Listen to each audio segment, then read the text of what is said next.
ਵਾਲੇਕੁਮ। ਉਹ ਭਾਜਨ ਠੀਕ ਹੋ ਨਾ? ਬਹੁਤ ਤਕੜੇ ਖੁਸ਼ ਹੋ ਯਾਰ, ਖੈਰ ਹੀ ਸਾਰੀ। ਓਏ ਕਮਾਈ ਯਾਦ ਕਰਨੇ ਆ ਯਾਰ, ਸੁਣੋ ਭਰਾਵੋ। ਚਿੱਟੇ ਚਨੇ ਦੀ ਚਾਂਦਨੀ ਸਰਗੀ ਦੇ ਤਾਰਿਆ, ਉਹ ਸਰਗੀ ਦੇ ਤਾਰਿਆ ਲੋਚਾ ਦੇ ਮੇਰਾ ਛੱਲਾ ਗਮਾਇਆ ਓ ਚਾ ਦੇ।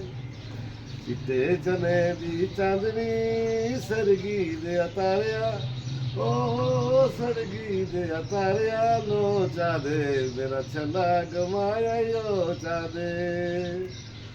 ਚਿੱਟੇ ਚਨੇ ਦੀ ਚਾਂਦਨੀ ਕਾਕੂਲਾ ਬੰਗਲਾ, ਹੋ ਕਾਕੂਲਾ ਬੰਗਲਾ ਨਵਾਂ ਪਿਆ, ਚੱਲ ਵੇਖਣ ਚੱਲੀਏ ਕੀ ਜਿਆ। ਮੈਂ ਇੱਥੇ ਤੇ ਢੋਲਾ ਲਈਏ, ਟੁੱਟ ਜਾਣ ਗੱਡੀ ਦੇ ਪਈਏ, ਜਿਹੜੀ ਲੈ ਸਜਣਾ ਨੂੰ ਗਈਏ। ਮੇਰਿਆਂ ਵੀ ਮਾਇਆ ਕੋਠਾ ਪਈ ਕੁੱਟਨੀਆਂ, ਤਲਾ ਤਰ ਕੌਣ ਆਇਆ ਮੈਂ ਡੋਲੇ ਦਾ ਪੁੱਛਨੀਆਂ।